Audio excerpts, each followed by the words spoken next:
Bienvenido a todos. Estamos esperando que llegue Jaime Belonio, nuestro actual ministro. Eh, pero primero, muy alegre de los que nos acompañan hasta ahora, un día viernes en la tarde. Me presento primero para los que no me conocen. Mi nombre es Carlos Urriola. Actualmente soy el director ejecutivo de la Corporación Desafío Humanidad, quien organiza este encuentro. Eh, y contarles primero nuestra misión. Si nosotros como corporación tenemos una misión bien clara, que es generar una cultura del encuentro.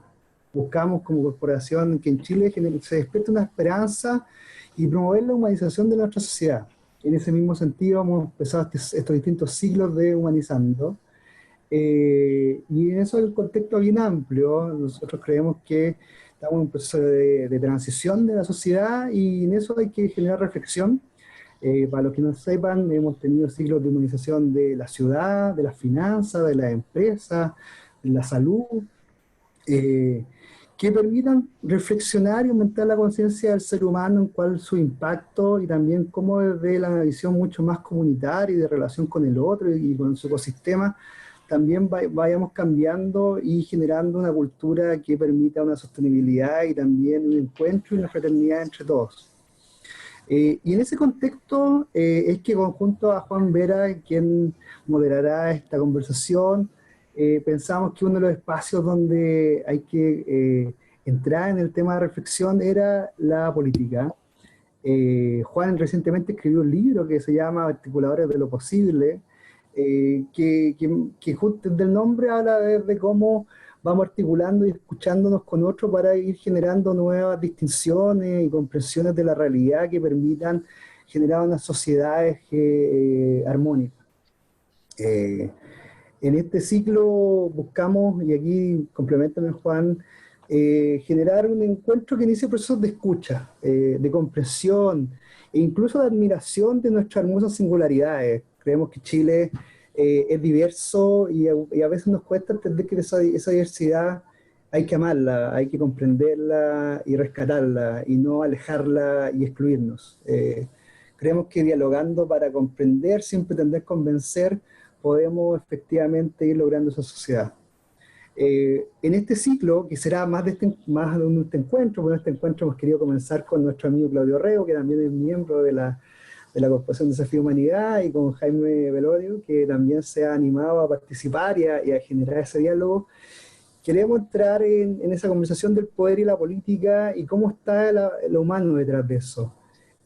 Obviamente esto es un ciclo largo de varios encuentros y que tendremos también distintas visiones de género también, y participación de distintos mundos en esa diversidad de ese Chile que no siempre aparece en todos lados, pero creemos que es importante que converse y se encuentre. Un poco en esa misma lógica y en estas cosas, un poco lo que buscamos es ese encuentro y esa resonancia de encontrarnos en nuestras singularidades.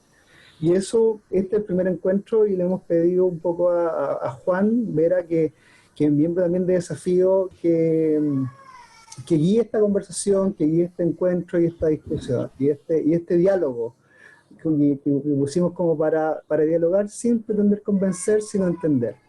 Así que te doy la palabra, Juan. Muchas gracias nuevamente a Claudio, a Jaime, por abrir el espacio de conversación y de encuentro entre distintos mundos. Ok, gracias a ti, Carlos, y por esta oportunidad de abrir el ciclo de humanizar la política. La verdad es que quiero hacer constar inicialmente que la política precisamente en sí misma surge del propio fenómeno humano, el fenómeno de vivir juntos, de favorecer la convivencia y de manejar humanamente, eso es mi opinión y creo que de ahí viene su génesis, de manejar humanamente la complejidad de ese vivir juntos, ¿no? Si hoy tenemos que hablar de humanizar la política, no es en mi opinión, no es en mi opinión por la propia naturaleza, por tanto, del concepto de lo político.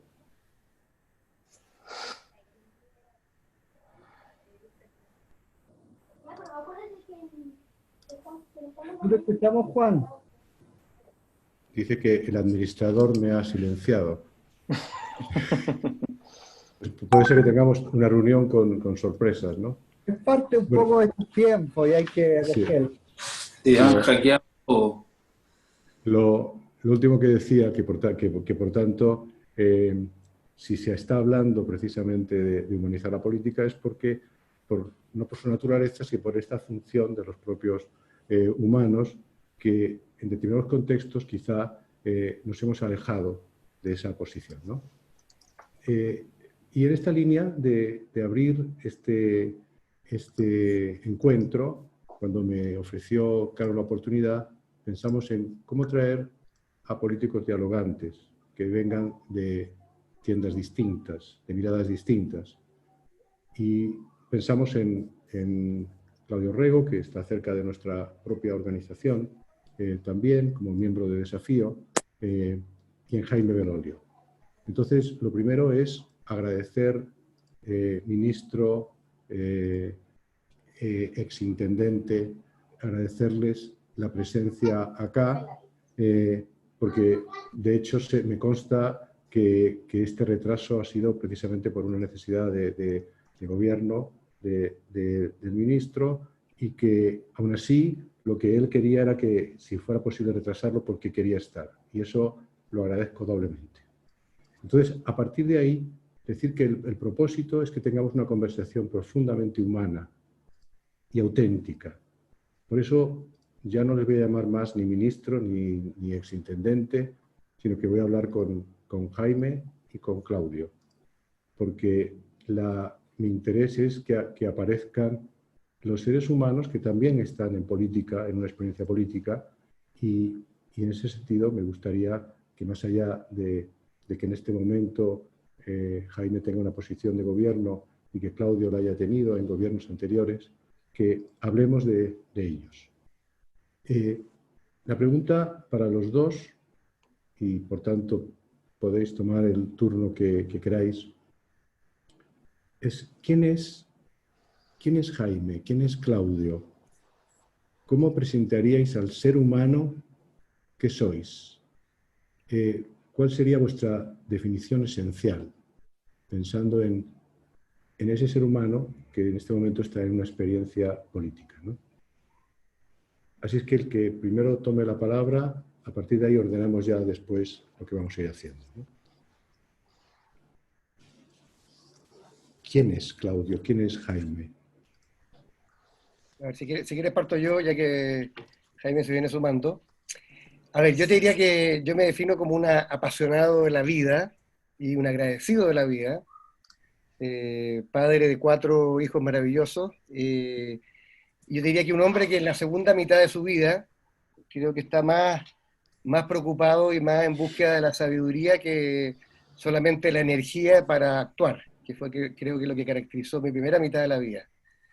Y además siempre me he definido como un político de vocación, del alma, porque en mi experiencia desde el centro de alumnos del colegio hasta ahora, yo creo que no ha habido nada que me haya hecho más feliz que servir a los demás de distintos roles de mayor o menor liderazgo. Así que así me definiría yo.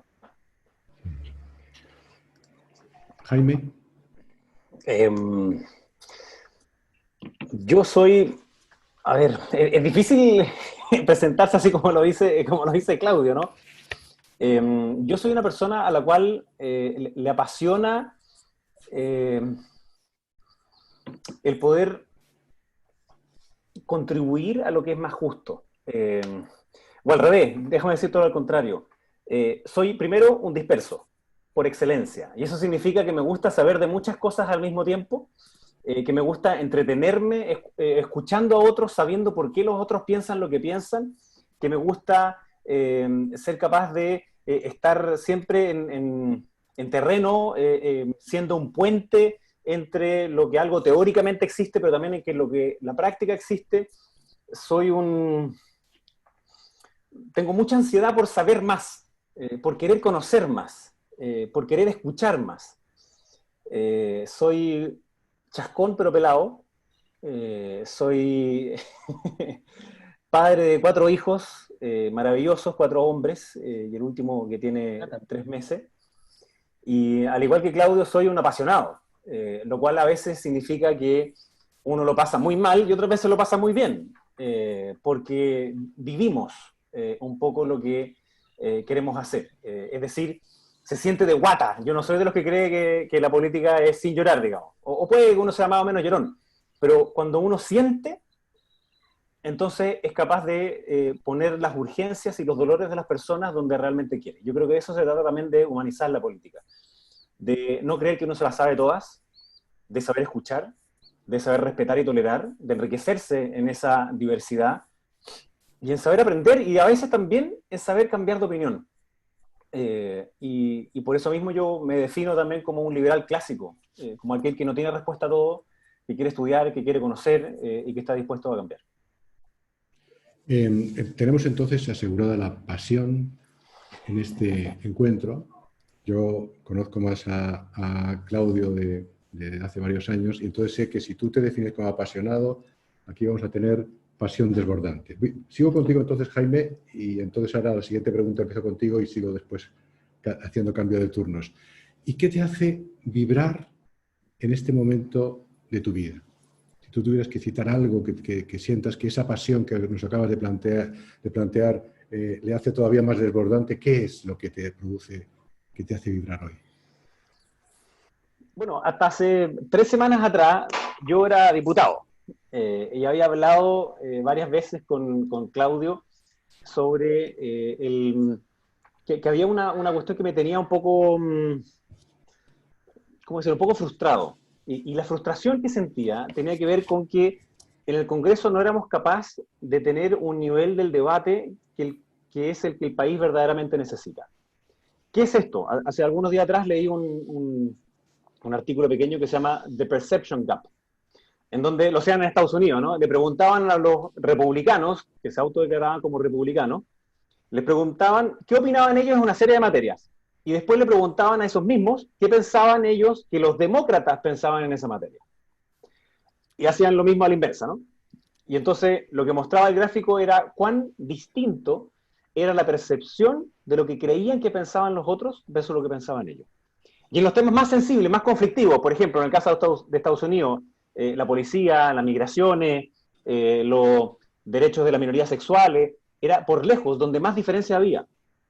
Y lo más lamentable es que las personas, mientras más veían noticias, más gap tenían.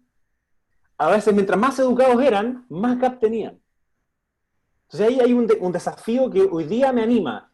La inmensa mayor parte de Chile no está en la lógica de que si gana el apruebo nos vamos a Venezuela, que si gana el rechazo entonces es retroceder 40 años. No es así.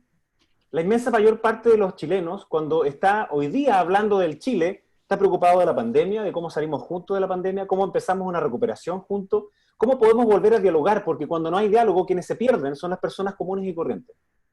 Y dentro del Congreso yo les reconozco que estamos un poquito ahogados en eso, en el hecho de que se transformó un poco el Congreso en un espectáculo, luego replicado a través de los matinales, y exacerbada la polarización, en donde queda poco espacio para el verdadero encuentro. Yo no estoy diciendo que estemos de acuerdo en todo, no vamos a estarlo, con Claudio no estamos de acuerdo en todo, pero somos capaces de conversar y convivir, y de eso se trata, y eso es una de las cosas que me apasiona hoy día.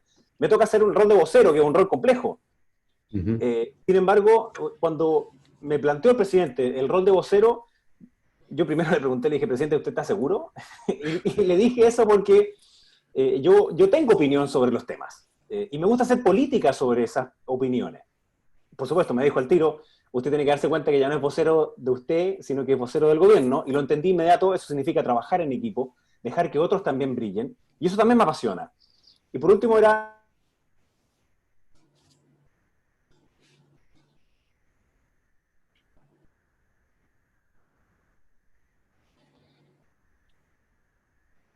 Nos quedó congelado el ministro. Sí, algo pasó. A pesar del riesgo que significa estar hoy día... Se está cortando, se está quedando congelado. A ver. Que no debe tener muy buena señal ahí en donde vive, en el campo. No te estamos escuchando, Jaime. Parece que vamos a tener hoy todas las complejidades tecnológicas unidas. en el gobierno lo sabe, y termino el tiro, porque los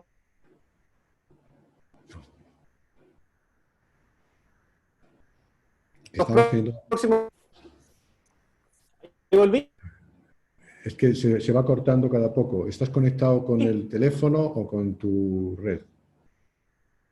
Porque a veces es mejor hasta el teléfono en estos momentos. Ahora sigues congelado. Pobre.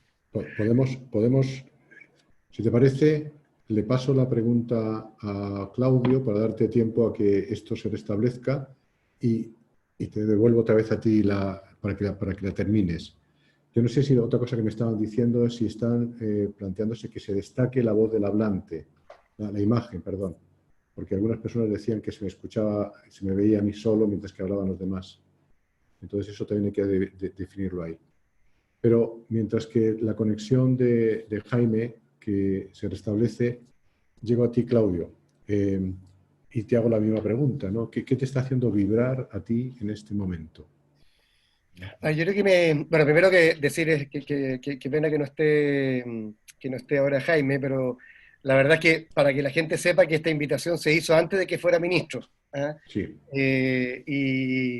Y bueno, no sabíamos si después de ser nombrado ministro iba a poder acceder o no, pero la verdad porque ha sido una persona con la cual al menos yo, cuando se me preguntó un nombre, no dudé en dar el nombre de él.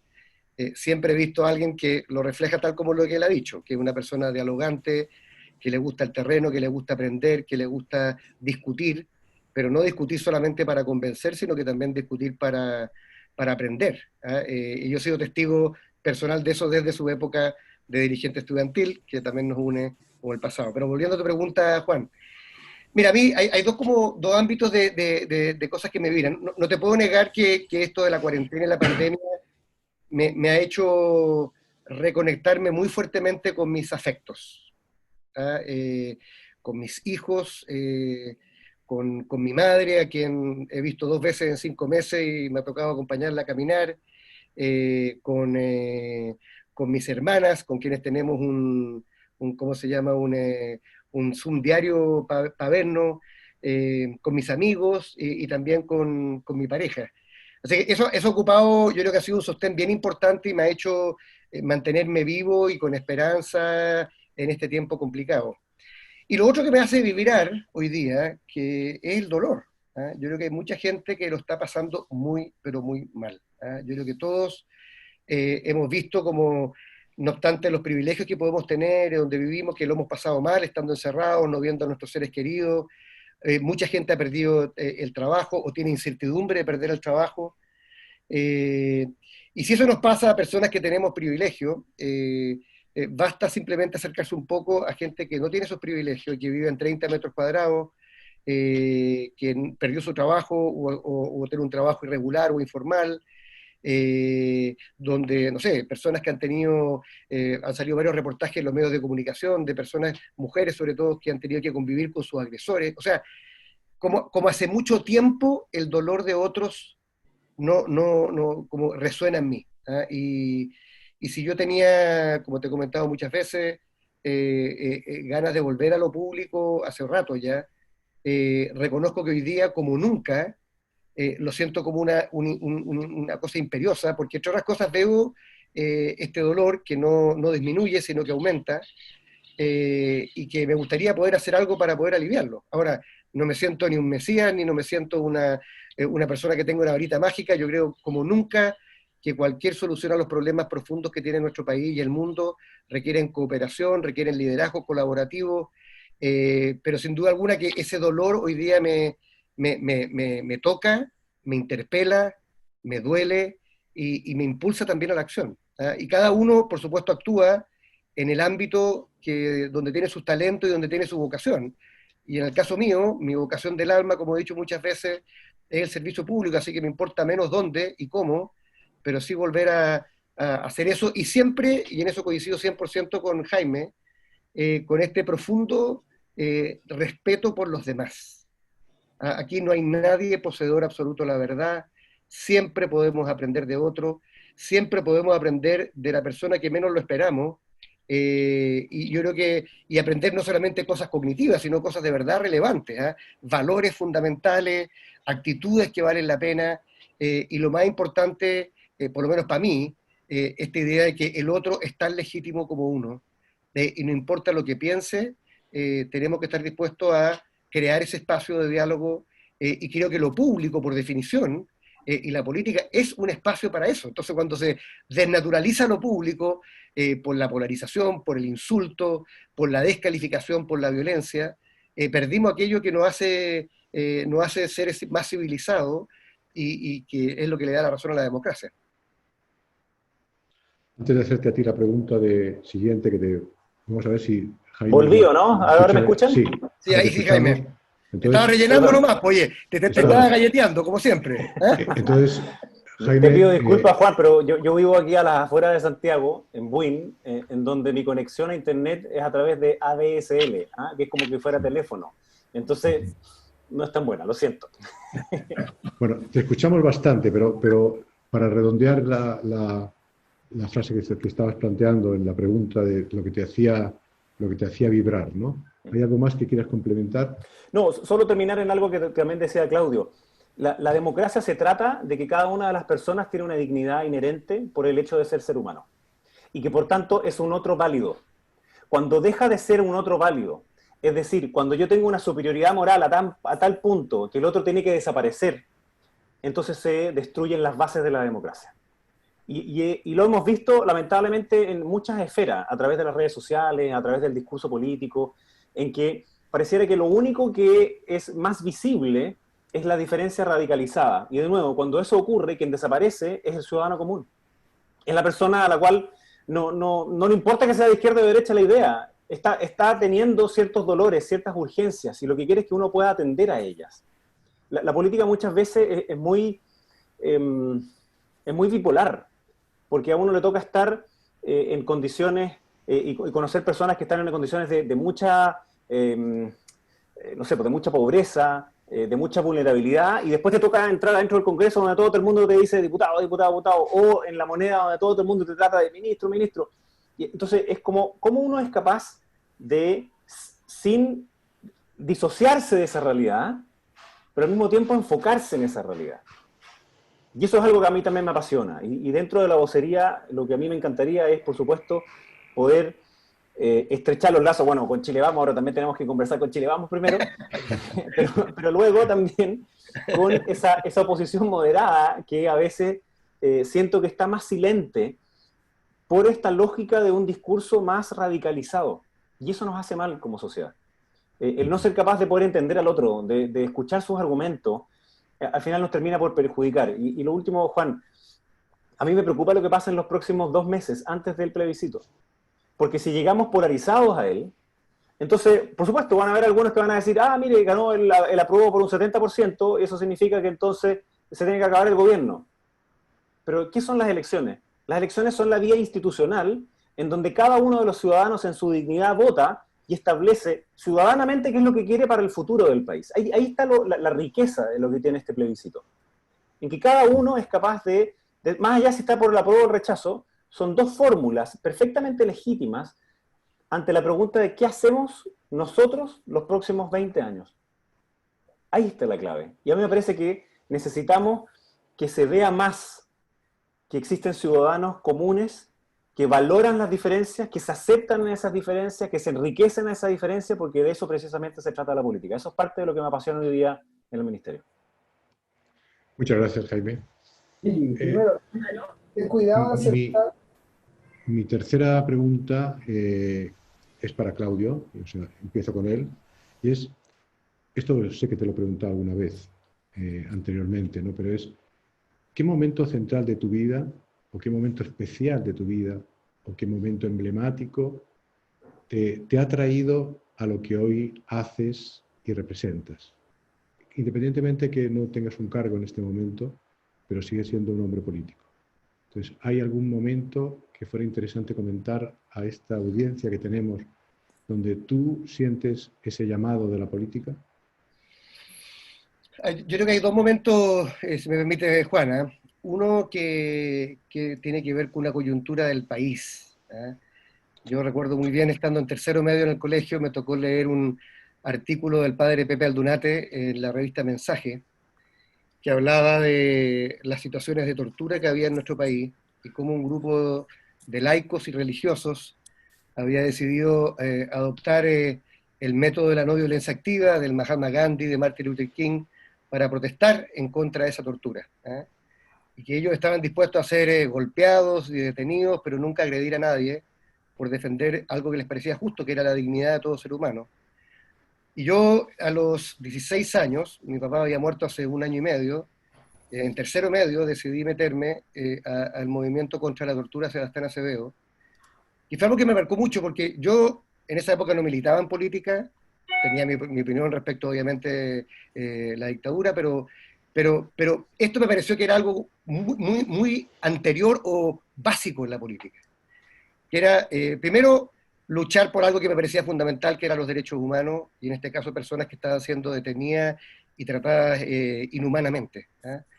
Y segundo, hacerlo de una manera que fuera coherente con mi manera de entender la política, que era de manera pacífica. ¿Eh? Y reconozco que eso que fue, estoy hablando del año 83, hoy día adquiere plena vigencia de nuevo.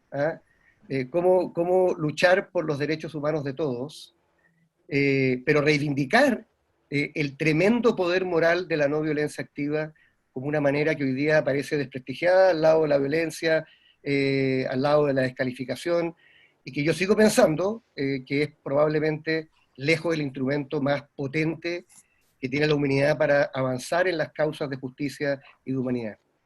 Esa es como la coyuntural. Y la otra que es más personal, que como tú también sabes, yo producto también de una vocación social muy fuerte, de trabajo poblacional durante toda mi época escolar.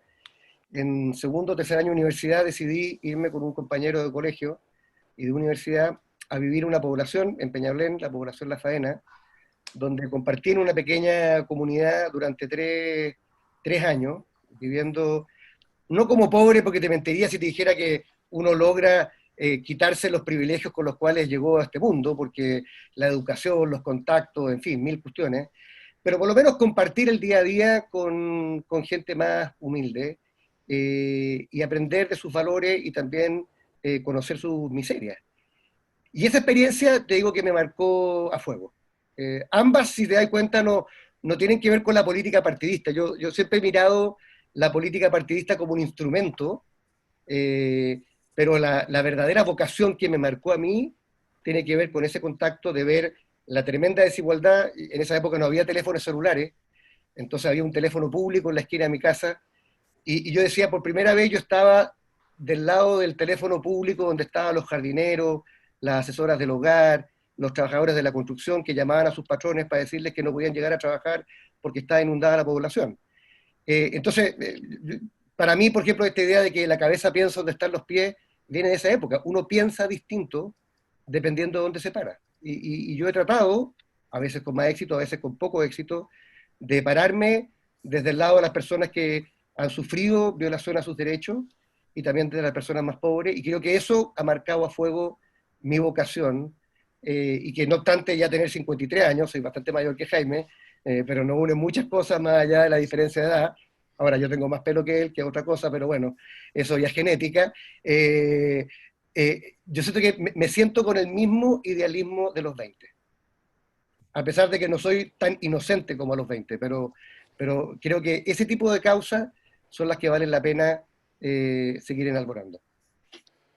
Bueno, estar cuando se es menos inocente tiene más mérito, ¿no? La misma pregunta para Jaime, ¿no?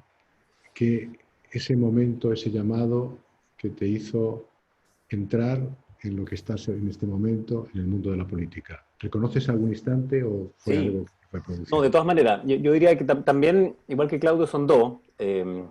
Bueno, qué bueno que Claudio dijo que tenía 53 y yo tengo 39. Entonces me tocó vivir otra cosa. Está mi hermana conectada por aquí también, así que ella se puede reír también con la siguiente historia que les voy a contar. En mi casa no se hablaba mucho de política, porque estábamos en dictadura por de pronto, y entonces yo nací el año 80, y salvo entender, digamos, que el año 89 venía el plebiscito y otro, yo recién tomé conciencia de lo mismo cuando ya teníamos democracia. O sea, para mí Chile siempre tuvo democracia, lo cual es un problema, ojo, porque hay una generación que es la mía, que siente que la democracia está dada, y por tanto que no hay que cuidarla, y los que son más jóvenes todavía más. Y hay otros, como Claudio y otros, que saben que la democracia hay que cuidarla todos los días. Y por tanto están más claros en que se necesita llegar a acuerdos, se necesita escuchar al otro. Pero déjame volver a la historia pasada. Y es que nosotros íbamos a almorzar bien seguido a la casa de mi abuelo Blas, que era un médico de Concepción. Mi familia viene de Conce, son inmigrantes italianos que llegaron a finales de los 1800, principios de los 1900.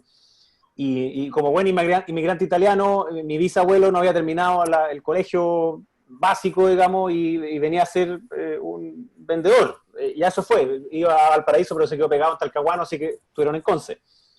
Y mi abuelo para mí era un viejo choro, porque era médico además. Imagínense, nació en 1911, o sea, era de esos médicos antiguos. Y una vez yo me metí a su oficina, como cuando tenía como 12 años, entonces año 92, y veo una placa metálica que decía Senado de Chile 1953-1961. Y me acuerdo haberla tomado, y le fui a decir a mi abuelo, le dije, tata, qué linda esta, ¿la compraste en el Persa? Entonces me miró, me dijo, insolente, ¿qué te has imaginado? Yo fui senador, y yo le dije, ya, ¿dónde? Pero tata, ¿cómo va a haber sido senador si los senadores son de ahora? O sea, no es verdad. Y para mí el año 53 era la prehistoria. Pues. Entonces, efectivamente, mi abuelo había sido senador por Concepción, por la provincia de Ñuble y la provincia de Arauco, que hoy día sería como las dos regiones, ¿no? Y por un partido que no existe ya, el Partido Agrario Laborista. Y ese Partido Agrario Laborista, además, mi abuelo fue de los que apoyó a Carlos Ibáñez del Campo al principio, pero el año siguiente se puso en la oposición, y después que fueron a buscar a Frei Montalva como el candidato. Y de ahí que parte de mi familia, digamos, alguna de ellas estuvo en la Democracia Cristiana y otra se fue ya más bien como al Partido Nacional. Y entonces me empezó como a animar eso de decirle, tata, pero ¿por qué te metiste a la política? ¿Qué fue lo que a ti te gustó? Y me quedó muy clavado dos cosas que me dijo. Mira, me dijo, Jaime, pueden pasar muchas cosas y te pueden quitar todos tus bienes, pero no te pueden quitar nunca la educación. Lo que está dentro de tu cabeza. Y eso me quedó marcado a fuego. Y por tanto dije, yo necesito poder prepararme lo máximo posible. Y segunda cosa que me dijo, yo me metí a esto por lo social. Y me defraudé un poco de la forma en la cual la política estaba funcionando. De nuevo, estamos hablando del año 61, por tanto, sabemos los problemas que tenía Chile de polarización en ese sentido. Y de ahí, como era disperso, el centro de alumnos, estuve en el centro de alumnos del colegio, porque era una manera de capear clases también, pero también de poder expresar lo que yo sentía, que era ir más allá de lo único y tradicional. Y el segundo momento, sin lugar a dudas, fue el haber sido presidente de la FEUC, igual que Claudio, de hecho. Yo fui presidente de la FEUC en el año 2003, y ahí es donde descubrí concretamente mi vocación. Me di cuenta que la carrera que yo estaba estudiando, ingeniería comercial, me daba muchas herramientas para hacer de todo. Yo estudié esa carrera porque no sabía qué estudiar, como la inmensa mayor parte de quienes estudiaron ingeniería comercial. Y te da entonces, bueno, aquí veo que está Matías Sime también, con quien estuvimos juntos, digamos, en esa época, así que nos tocó trabajar también en esa materia. Y es una carrera que te permite enfrentar problemas desde una óptica. Y pueden ser los problemas más múltiples, digamos, y diversos. Pero yo después de la FEUC me di cuenta que me quería dedicar a lo público en el sentido amplio. Es decir, no me veía, y encuentro súper legítimo que gran parte de mis amigos, digamos, trabajaban en bancos, les gustaban la finanza o otra, pero yo decía, no me veo en eso, no puedo. Y de hecho hice la experiencia, trabajé 6 meses en una empresa, porque el último semestre me lo pagué yo, digamos, trabajé en una empresa 6 meses, y a los 6 meses me evaluaron y mi jefe me dijo, oye, pero quédate con nosotros. Le dije, sorry, pero no. ¿Y por qué? Me dice, ahora me dijo, en mi evaluación, me dijo, en tu evaluación yo siento como que no te pones la camiseta, me dice, de la compañía. Yo vendía, bueno, no sé puedo decirlo, trabajaba en Procter & Gamble y mi pega era vender detergente líquido. Y yo lo pasé bien, lo encontré genial, hasta el día de hoy me encanta el lavado porque sé la química del lavado y una serie de otras cosas. Pero le dije, ¿me da un minuto de confianza? Le dije, la verdad es que yo llego a la noche cansado y no me siento que hice algo significativo por el hecho de que vendimos un poco más o menos. Entonces me dice, sí, se te nota, bueno, pero ¿qué te importa? Quédate acá y te vamos a pagar más. Le dije, no puedo, sorry. no puedo. Y me fui, y renuncié, y me fui a trabajar en una fundación, y en esa fundación me dediqué a sacar a mis amigos de las pegas públicas, o sea, de las pegas privadas para llevarlos a municipalidades, y de ahí no paré más. Entonces dije, necesito formarme muy bien, necesito prepararme muy bien, necesito poder escuchar mucho, y necesito concentrarme en dónde pueda servir más. Entonces, para mí la vocación pública es parte de mi dispersión mental, sí, pero es también lo que me hace ser más feliz. Y por supuesto, yo creo que no voy a estar toda mi vida en elecciones, pero no tengo ninguna duda que voy a estar siempre toda mi vida, de alguna manera, ligado a lo público.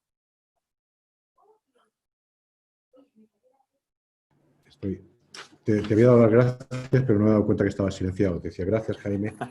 Y te hago una última pregunta, empezando por ti, para terminar con Claudio. Muy concreta, porque quiero redondear con esto este primer bloque, que es el ser humano del político que tenemos acá. Si tuvieras que citar solo 3 valores que tú consideren que son los más importantes que rigen tu vida, ¿cuáles citarías? Esto es trampa porque veo a Claudio que está pensando.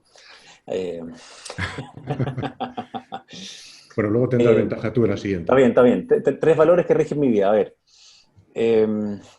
Primero, la convicción. Y la convicción significa que uno está disponible a ser impopular por lo que cree. Y me ha tocado personalmente. O sea, estando en el partido que estoy, yo no soy ni pinochetista ni conservador, y me ha tocado hacer ese punto. Y yo hablo de dictadura, y hablo de violación a los derechos humanos, y sin quererlo me transformé también dentro del mundo de la derecha en un activista en esta materia. De hecho, tengo 3 países en el mundo en los cuales ya no puedo entrar, lo estoy coleccionando. Ni Cuba, ni China, ni Venezuela, capaz que otros más también. Pero en eso me siento también un poquito orgulloso, casi como para ponerlo en una muralla, porque tiene que ver con mis convicciones. Segunda cosa, que me anima muy profundamente, digamos, y que tiene que ver es el ser capaz de respetar, y de interesarse por el otro, o sea, de considerar que hay un otro válido. Y yo te diría tercero, la lealtad también. Porque a uno le toca mucho trabajar en equipo, y la política a veces es mucho del codazo, es mucho de querer hacerle daño al otro. Y a mí me carga eso. Yo, como lo he dicho, ya soy disperso, no tengo tiempo para el conventilleo, no tengo tiempo para la operación política que pretende hacerle daño al otro. A mí me gusta ser de frente, ser honesto. Cuando era chico, de hecho, me iba mal con las mujeres precisamente por eso, porque yo sacaba a bailar a una mujer y le decía al tiro que me gustaba, entonces me mandaban para afuera al tiro. Y eso en política muchas veces también es algo malo, ¿ah? Cuando uno es excesivamente honesto. Pero yo creo que a la vez es bueno, porque se siente cuando uno lo habla. Y una de las cosas que mis adversarios políticos reconocían en mí cuando discutíamos es que yo no les escondía la pelota, sino que les decía exactamente lo que pensaba y por qué lo pensaba. Y eso es algo que quiero seguir manteniendo. Entonces también es parte de esos valores con los cuales me rige en la política. Por supuesto, te podría decir, mira, claro, es la dignidad humana como condición esencial del ser humano la que me anima a estar en política, la libertad de las personas que tiene límite en esa dignidad humana, y una sociedad civil grande que contribuye al bien público, que hace una sociedad justa. Pero prefiero volverme atrás para decirte lo más como personal, que es lo que más me gusta en el fondo de esto, son las cosas que te dije antes. O sea que podemos dejar, así como subrayado, la coherencia con tus convicciones, el respeto y la lealtad. Claudio, ¿cuáles serían los 3 valores que tú plantearías que rigen tu vida? A ver, yo te diría que la primera es una palabra es un valor con el cual yo me he reconciliado con el tiempo, porque creo que, como siempre ocurre con esto del lenguaje, se ha distorsionado a lo largo de los años, que es la palabra y el valor de la compasión. Yo cuando era chico escuchaba siempre la palabra compasión como una suerte como de sinónimo de lástima. Y con el tiempo aprendí que la compasión era esta capacidad de padecer con el otro, ¿ah? De sentir el dolor del otro como propio. Y eso yo creo que de verdad ha marcado mi vida, y creo que me define, y creo que me interpela, ¿ah? Mucho. ¿Ah? La capacidad de sentir el dolor del otro como propio. Algunos le pueden decir empatía, a mí me gusta más este concepto de la compasión, porque también conlleva una valorización del otro muy íntegra. La segunda es similar a la de Jaime, ¿eh? Yo creo que el respeto. El respeto por la dignidad de todas las personas, por las opiniones de todas las personas, por los derechos de todas las personas. Yo creo que, y eso creo que honestamente lo heredé de mi padre, quien desde siendo haber sido también una persona muy apasionada y haber tenido un rol en la política, siempre me impresionó esta capacidad de tener amigos en distintos lados de la política, porque siento que su respeto por el otro era muy superior que las diferencias que tenía. Y eso a mí me marcó mucho hasta el día de hoy, ¿eh? Hasta el día de hoy. Y creo que además, creo que, no sé, me gustaría pensar que mis adversarios políticos y que la gente que piensa distinto que mí pueda reconocer también ese valor que yo lo vivo, ¿ah? El respeto profundo por los demás en su dignidad. Y me refiero no solamente al que piensa distinto ideológicamente o políticamente, me refiero a personas de distinta nacionalidad, de distinta religión, de distinta condición social, ¿ah? Para mí vale lo mismo la margarita de la población que el presidente de la República. ¿Eh? Y espero actuar en consecuencia a lo largo de mi vida. Y lo tercero es la libertad. En una doble dimensión. Yo recuerdo que a mí me tocó la universidad, tiempos también de polarización, en la época de la dictadura, y siempre se planteaba como esta disyuntiva, tanto por la derecha como por la izquierda, de qué cosas se podrían soportar para privarnos de la libertad. Y yo recuerdo que muy chico leí una frase de Eduardo Frei Montalva que a mí me marcó mucho hasta el día de hoy, que era: si a mí me dan a elegir entre el pan y la libertad, elijo la libertad para seguir luchando por el pan. Y reconozco que esa libertad, que si tú quieres tiene una dimensión política, o sea, yo simplemente no tolero los regímenes dictatoriales, no me importa el signo que tengan, ¿ah? Ni tampoco las personalidades autoritarias, porque creo profundamente en la libertad de las personas, ¿ah? Para emprender, para buscar la felicidad, para pensar lo que quieran, para vivir como quieran, en la medida que no le hagan daño a otros. Y también, lo quiero decir porque esto es un ambiente especial, yo creo que el desafío, también en el ámbito personal, yo fui hijo de una probablemente iglesia o una concepción religiosa llena de reglas, de sanciones y de amenazas, que creo que no me hizo mejor persona. Y hoy día yo creo profundamente en la libertad de las personas para buscar también su camino espiritual. No sin reglas, pero con la libertad interior de quien se sabe buscando aquello que lo hace más feliz y hace más feliz al resto. Así que mis tres palabras son compasión, respeto y libertad. Gracias, Claudio, por hacerme el resumen, además, al final. pero este es el primer bloque que era aparecer la persona.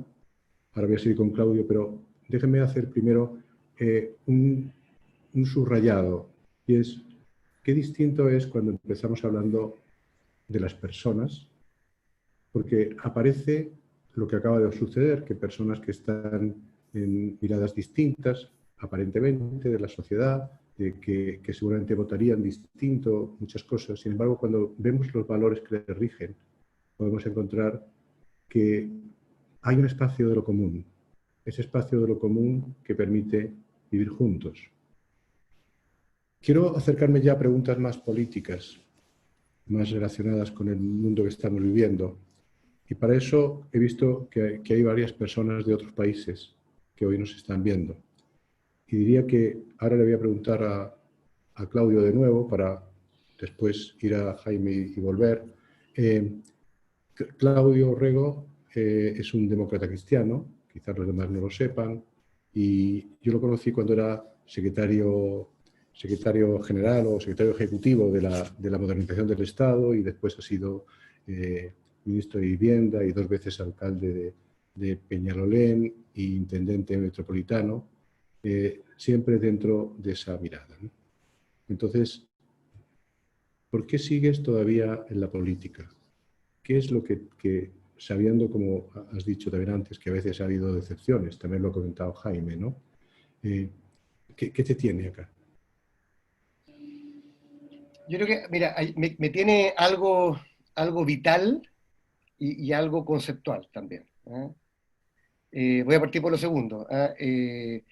Yo creo que de verdad siempre he pensado, ¿ah? Y hoy día lo creo más que nunca, que cuando partí a los, no sé, 15, 16 años, que es que los grandes problemas de un país se definen en el ámbito de lo público. ¿Ah? No es que lo público lo abarque todo y no es que lo público sea el único ámbito en el cual desarrollarse o desarrollar un país, pero un país sin buena política y sin políticos con valores y convicciones, simplemente es inviable. Simplemente es inviable.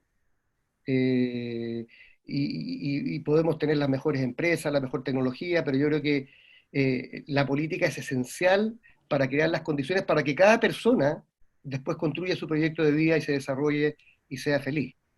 En ese sentido, la Declaración de Independencia de Estados Unidos tiene mucho de eso. ¿Ah? Es raro porque es una declaración que dice que se crea esta independencia de estos estados para que la gente pueda perseguir la felicidad. ¿Ah?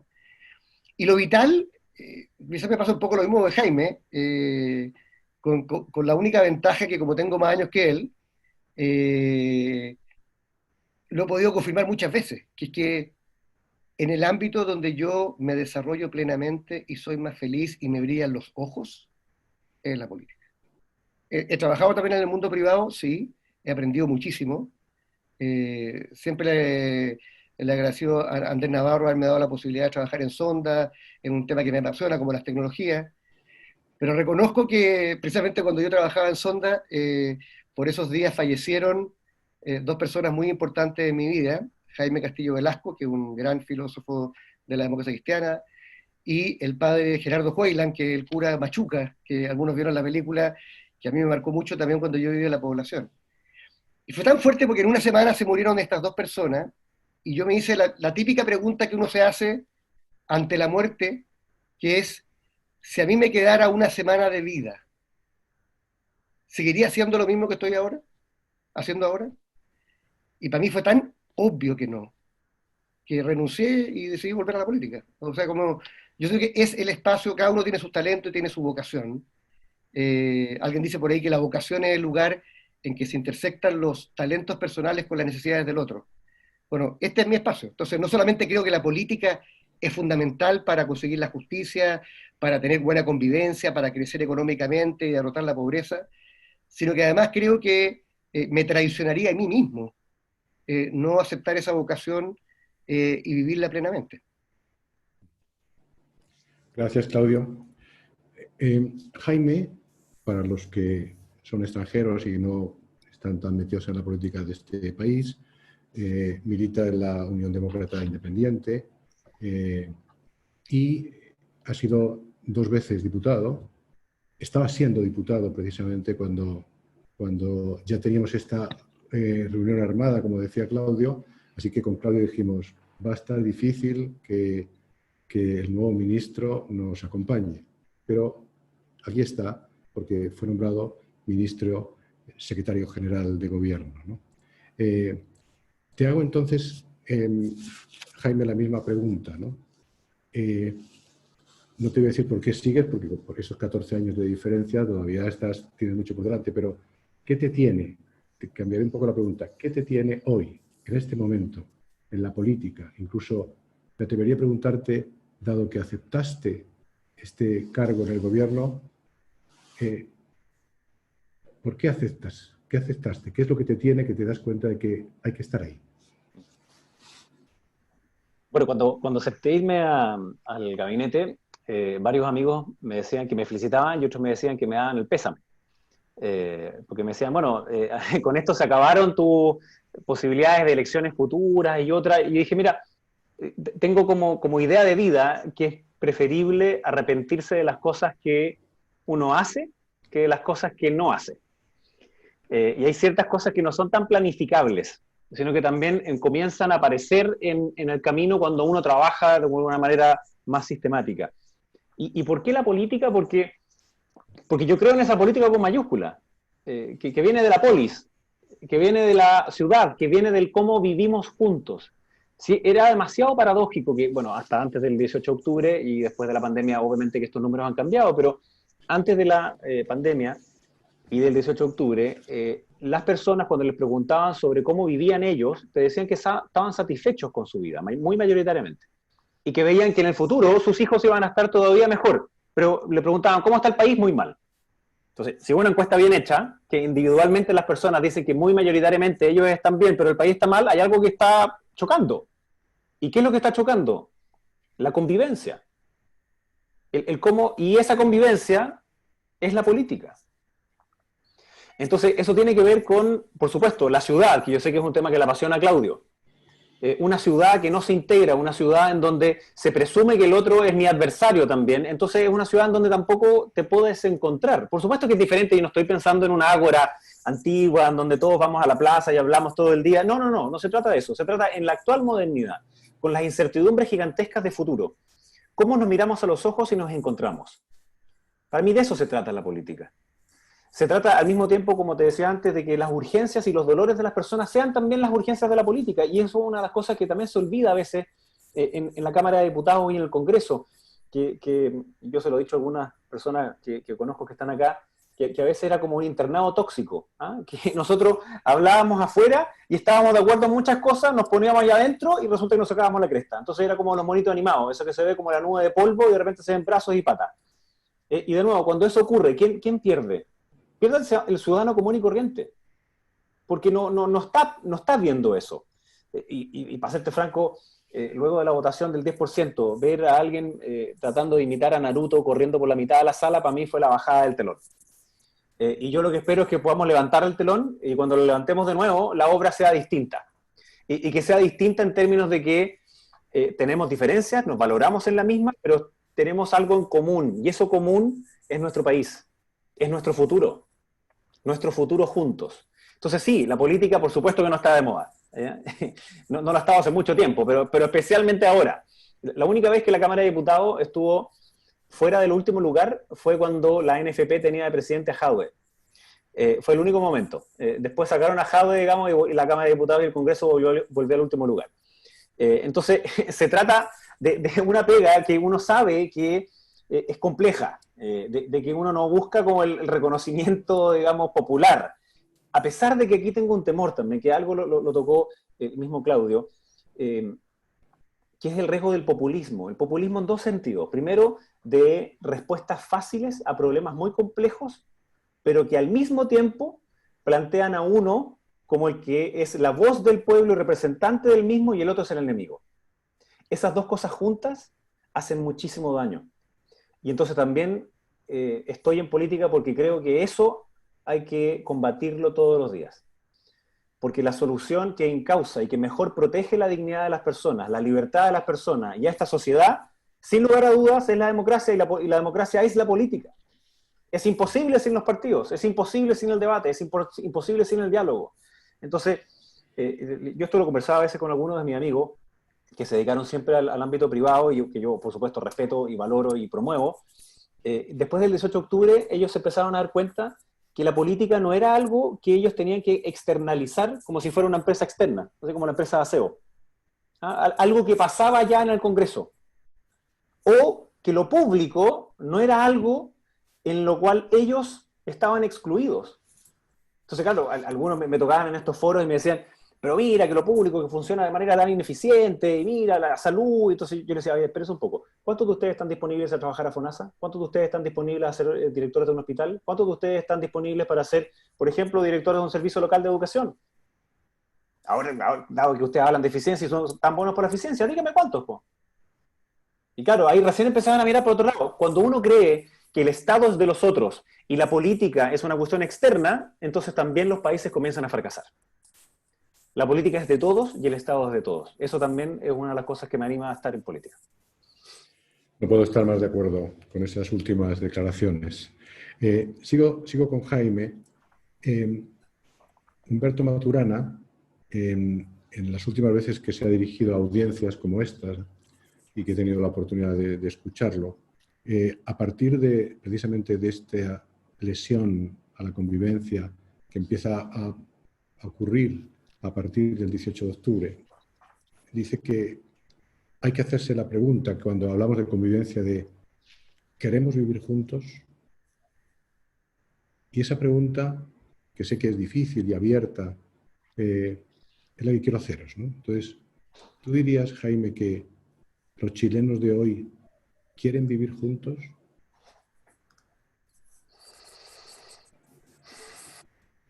Yo creo que sí. Yo creo que la mayor parte de los chilenos sí quiere convivir, pero muchos de ellos se sienten a veces casi atemorizados en decirlo y plantearlo. Y no encuentran el espacio o el ambiente como este en donde puedan plantearse esas diferencias, pero que sepan que no les va a llegar una ola de crítica y un bullying conjunto. Es verdad que hay grupos en los extremos que plantean que la Constitución tiene que ser una casa en donde no haya pieza para todos. Y eso no puede ser una Constitución. Hay algunos que tienen esta lógica como de Constitución vengativa, y eso me preocupa muchísimo.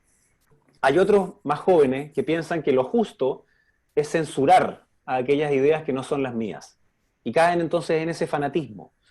Estamos viviendo tiempos en que además las ideologías omnicomprensivas se retiraron por completo. Es decir, esta doctrina que te daba de principio a fin alguna respuesta a todas las inquietudes de la vida es tan lejos. Y hoy día las personas hacen su propio modelo, hacen su propio mosaico de ideas. Hoy día estamos también viviendo un mundo en donde el poder es mucho más horizontal y por tanto es más difícil también saber cómo liderar, porque es liderar en una entropía natural de la sociedad, es decir, en un desorden natural. Entonces, tratar de comprender a los chilenos hoy día es distinto a tratar de comprenderlos en el pasado y suponer que las mismas respuestas del pasado nos van a dar la posibilidad de convivir bien en el futuro son simplemente equivocadas. Pero a tu respuesta yo creo que sí. Los chilenos sí quieren vivir juntos. Se imaginan juntos en el futuro, sin lugar a dudas. La pregunta es cómo podemos sentarnos a conversar y dialogar sobre ella, sí que significa salir peleados en el futuro. Y ese es el riesgo que yo veo, como decía, de los próximos 18 meses, donde tenemos 7 elecciones que sin lugar a dudas van a determinar lo que nos pasa en los próximos 20 años, pero sobre todo los 2 meses de aquí a el plebiscito son demasiado relevantes en que el ambiente que se genere sea distinto para producir efectos distintos. Si mantenemos exactamente el mismo ambiente de hoy, bueno, se va a replicar lo que vemos en la Cámara de Diputados y en el Senado, y eso no le hace bien al país. Sin embargo, si somos capaces de cambiar ese clima, en donde ambas alternativas son válidas y todos nos preguntamos sobre el futuro, y es la dignidad de cada cual la que se pregunta sobre ese futuro, que es la democracia, entonces podemos generar un clima distinto. Gracias, Jaime. Claudio. A ver, mira, yo no sé si entendí bien o no la pregunta, pero quizás tengo una diferencia con el supuesto o el presupuesto de tu pregunta, que tú pusiste como un antes y después del 18 de octubre. Yo siento que parte del problema que tenemos, Juan, hoy día, es que una cosa es el querer vivir juntos y otra cosa es sentirse parte de algo común. Y siento que aún antes del 18 de octubre hay muchos chilenos y chilenas que no se sienten parte de una comunidad, que sienten que hay una brecha entre la declaración legal de la igualdad ante la ley y lo que le pasa a una persona que tiene, no sé, una o condición sexual distinta, orientación sexual, perdón, o un género distinto, o viene de una población. O sea, yo siento que la experiencia de lo común no es solamente un anhelo, perdón, valga el juego de palabras, es también una experiencia de que somos comunidad, de que somos iguales en dignidad y derecho. Y que si alguien comete un delito, no importa si tiene cuello corbata, si tiene un apellido bastante vinoso, si viene o no de una empresa o de la política, de la cual somos parte con Jaime, va a tener el mismo tratamiento que una persona que roba, que vende un CD pirateado o que se roba algo en un supermercado. Y yo siento que parte de la fractura que tenemos como país, previo al 18 de octubre, es que esa sensación de ser parte de algo común no existía nomás. En el trato. Una cosa es que declaremos los derechos humanos y otra cosa es que yo sienta que si trabajo en tal o cual rubro, se me va a respetar, ya sea en el Estado, porque el Estado también puede violar los derechos y la dignidad de las personas, o en el mundo privado, en que, por ejemplo, como lo vimos estos días, claro, hoy día resultó ser un diputado comunista, pero da lo mismo el apellido del diputado y la ideología. Cuando una autoridad se yergue por sobre la ley y pide un tratamiento especial, ¿qué es lo que la gente siente? Que no vivimos en comunidad. Entonces, yo creo que hay un anhelo profundo, respondiendo a tu pregunta, a ser parte de una comunidad, pero donde todos seamos tratados por igual. ¿Ah? Y Jaime mencionó un tema que a mí me apasiona, pero claro, yo puedo decir que Santiago es una gran ciudad, pero claro, si la vivo desde Vitacura y el Parque Bicentenario y la Costanera Norte, es súper distinta a si la vivo en Bajos de Mena, en La Legua, Parinacota o El Castillo, donde tengo que pasar barricadas de basura para poder llegar a tomar el bus, que después de 1 hora y media me va a llevar a otro lugar y no tengo tiempo para estar con mi gente. Entonces, yo siento que no basta con declarar las ganas de vivir en común. Hay que crear las condiciones para que todos nos sintamos que estamos en común y que cuando sube la marea suben todos los botes, ¿ah? Y nos apretamos todo el cinturón, pero que no hay unos pocos que siempre se benefician y una mayoría que de alguna manera siente que se le trata sin respetar su dignidad. Ahora, es cierto que la convivencia se ha deteriorado y ese es el punto que hace Jaime, que yo también lo concuerdo. Y por supuesto que me preocupa que la gente valide la última encuesta Criteria, mira ahí con su guaguita, Jaime. Uno ni puede hablar, Jaime, viéndote con la guaguita ahí. Oye, pero bueno, la última Está encuesta humanizando la Criteria, política. oye, Claro. es bien brutal. Cuando el 34% de la gente dice que la violencia es es una manera para conseguir que a la gente se le escuche. Entonces también hay que hacer claro, junto con rechazar la violencia, y Jaime y yo la rechazamos sin ningún tipo de matiz, también hay que reconocer que hay gente que ha sentido por un largo tiempo que ha sido pisoteada, que no ha sido escuchada, que se manifestó pacíficamente y no se le escuchó lo que estaba manifestándose, y por último que ha vivido en un país o en una ciudad donde la igualdad que se le ha prometido en dignidad de derecho no se ve bien reflejada. Entonces, yo creo que sí, que los chilenos y chilenas queremos vivir en común, pero de verdad queremos ser parte de una comunidad en que nos tratemos con respeto unos a otros, sin importar el origen social o el credo religioso o la opinión política. Gracias, Claudio, y además contestas un poco la pregunta siguiente, ¿no? Que creo que queda un poco respondida por parte de los de ambos, ¿no? Porque cuando se plantea esta idea, esta duda sobre el querer vivir juntos, hay que preguntar qué hay que hacer, qué necesitamos para vivir juntos, ¿no? Y tú hablas de esta experiencia de la comunidad, que uno se sienta parte de estar aquí dentro, ¿no? Entonces, sigo contigo porque quiero hablar de la política, pero de las emociones, ¿no? Cuando nosotros vemos las emociones, o algunos de nosotros, como predisposiciones para la acción, la política es un dominio de acción para mejorar el mundo en el que estamos, ¿no? Y cada vez vamos viendo que las decisiones, que las emociones conducen el actuar político. Entonces te preguntaría, para que después pasemos a Jaime de nuevo, ¿qué emociones identificas tú en la sociedad en la que vivimos y por tanto de las que la política tendría que hacerse cargo a la hora de conseguir esta armonía del vivir, ¿no? Ahora, yo creo que hoy día quizás las emociones más prevalentes, te diría que son incertidumbre y miedo. ¿Ah? Yo creo que no, tanto la pandemia como el estallido, como muchas cosas tienen a mucha gente hoy día con un gran signo de interrogación respecto a su futuro inmediato. Ahora, creo que también hay rabia, ¿ah? Una rabia en algunos casos acumulada por abusos, por privilegios, por maltrato. Eh, Creo que también y aquí quizás vamos a tener una diferencia con Jaime o no, pero yo creo que hay una esperanza de cambio. A mí me impresiona que a pesar de lo difíciles que han sido estos tiempos y estos años, y estos meses, desde el estallido para acá, mucha gente sigue con la esperanza de que va a haber un cambio y que el cambio va a ser bueno.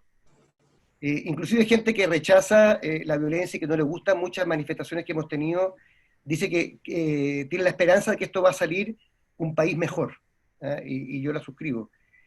Y también una cuestión que me impacta mucho en estos tiempos de pandemia, hemos hablado mucho de la primera línea de salud, se ha hablado también en algunos casos de la primera línea de los funcionarios municipales, pero se ha hablado re poco de los cientos y miles de dirigentes sociales que se arriesgan todos los días haciendo comida para sus vecinos, llevándoles comida a los enfermos de COVID.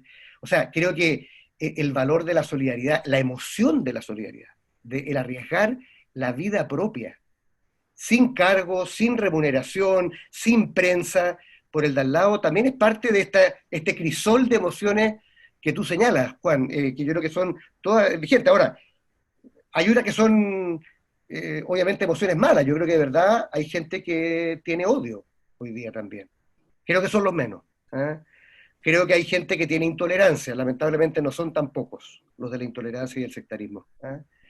Creo que se también entiende, pero también creo que en esta emoción, junto con la esperanza, yo creo que hay mucha gente que quiere y siente la importancia de acercarse a otros distintos. O sea, pareciera raro porque parecía contradictorio con lo que te estoy diciendo, que tenemos por un lado el odio, la intolerancia, la rabia, el sectarismo, pero yo también siento y veo mucha gente haciendo esfuerzos que nunca antes habían hecho, oye, de acercarse a personas que no conocen, de ser solidario, de hablar con personas que piensan distinto. Entonces, yo siento que lo peor que podemos hacer es sobresimplificar el panorama emocional de Chile y decir que o todo es rabia, o todo es esperanza, o todo es intolerancia, o todo es respeto. Yo creo que conviven estas emociones y el arte de la política, creo yo, supone ser capaz de distinguirlas y encauzarlas, las positivas, y por supuesto, neutralizar las negativas. Gracias, Claudio. Quería pasar la pregunta a Jaime, pero con el Benjamín Belolio. Me hubiera gustado que nos lo enseñara en las cámaras. Entonces, parece que ha tenido que llevarlo a otro lugar.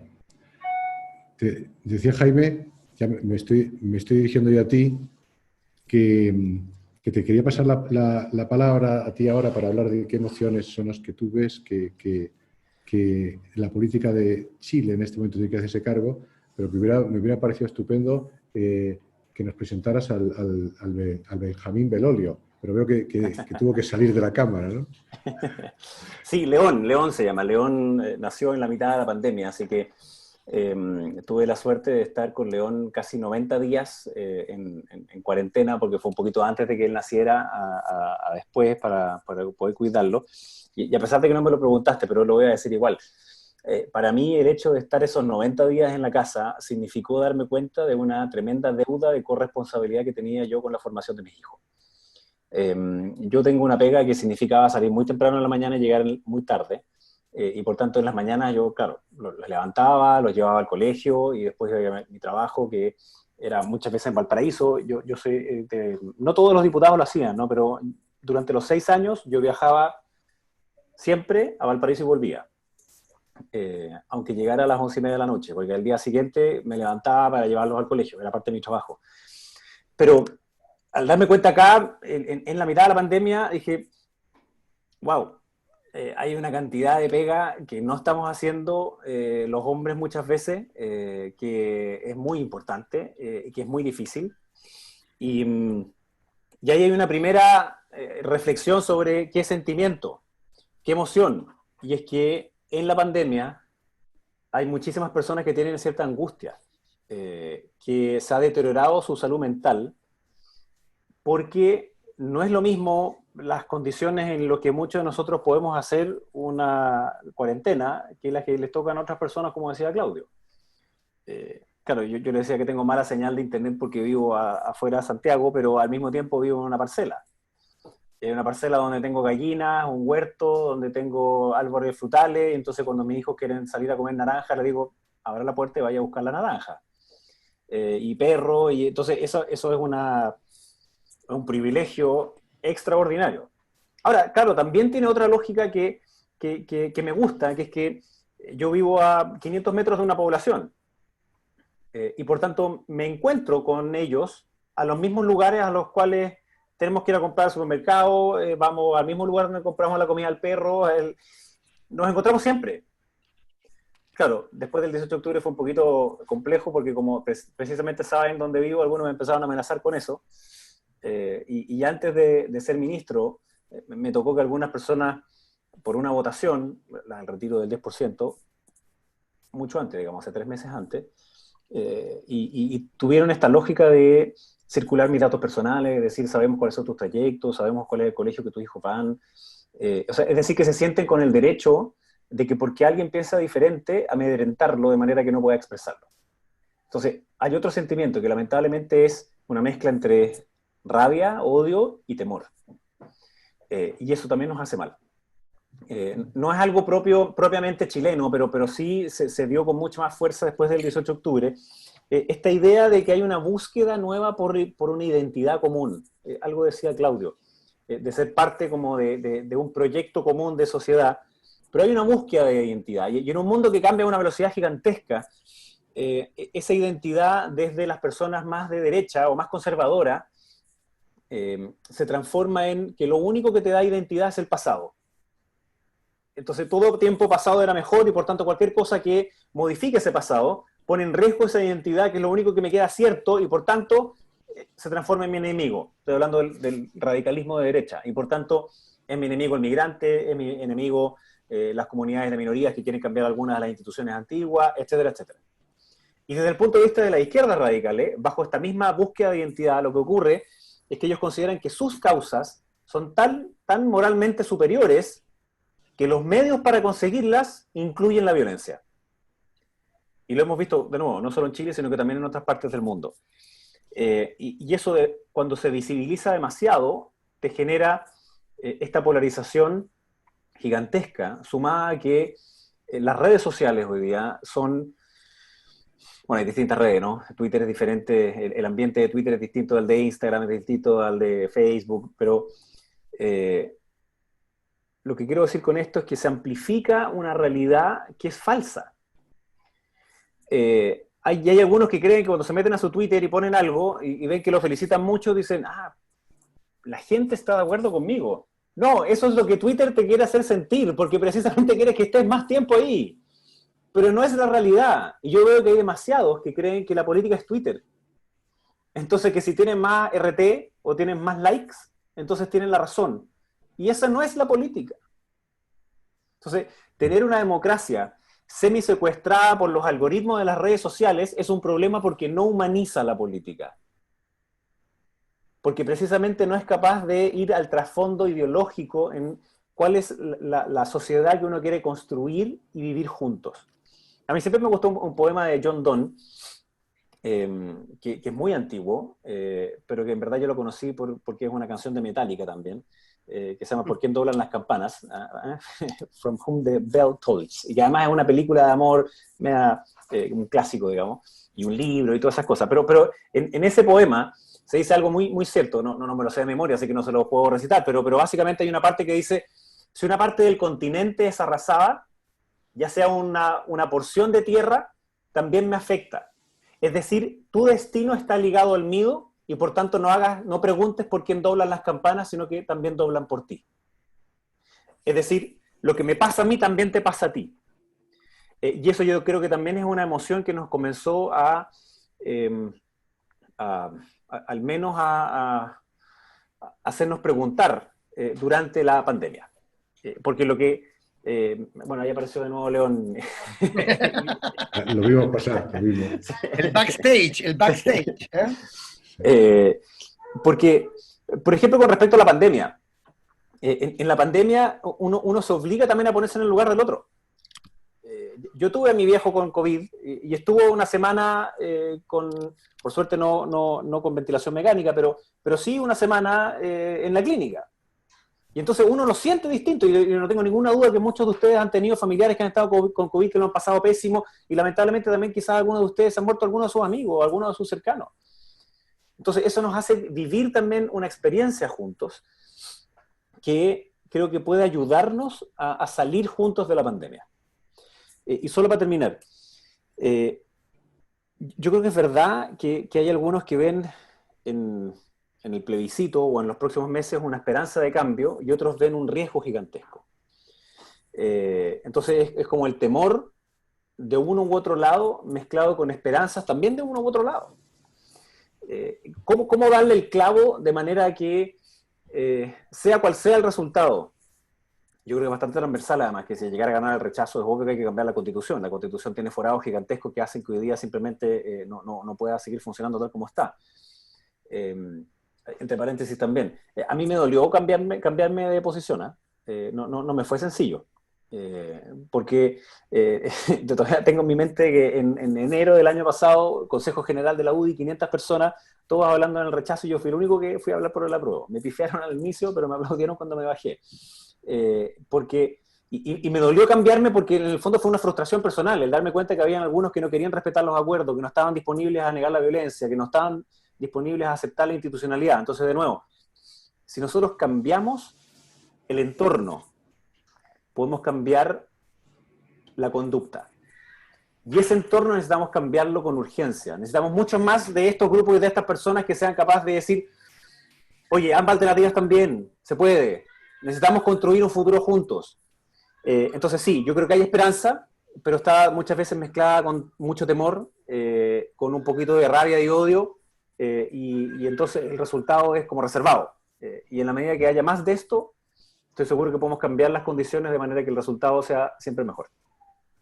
Bueno, estamos casi en la hora, me están haciendo notar que nos hemos embelesado con esta hermosa conversación. Entonces voy a hacer una última pregunta y sigo contigo, Jaime, para terminar con Claudio. La Constitución, porque tú has sacado el tema y efectivamente estamos en unos meses tremendamente importantes para ello, ¿no? La Constitución de los países, o su Carta Magna, es el acuerdo básico para poder resolver justamente los desacuerdos, ¿no? de vivir juntos. Y también establece lo que son las declaraciones básicas para esa convivencia, ¿no? La pregunta que quiero hacer, que tampoco supone estar a favor o estar en contra, es: ¿creéis realmente vosotros que la Constitución vigente se hace cargo hoy de esos mínimos que una sociedad necesita para vivir junta?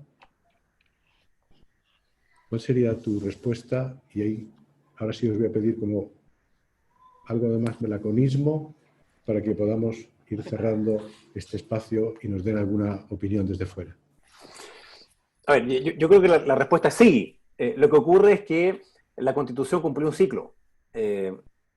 Chile tuvo un consenso de progreso subyacente post-dictadura, y digo subyacente porque no fue como los pactos de la Moncloa, donde fueron y físicamente lo firmaron y dijeron este es nuestro pacto, a tal punto que estaba como determinado cuál era la montaña a subir. Y entonces la discusión era de política pública. La derecha, de hecho, lo leyó bien y por eso es que ponía solamente economistas de candidatos, porque era una pregunta de política pública, era una pregunta, llamémoslo así, de cuál es el camino más rápido, no necesariamente si es que había que o no subir a esa montaña.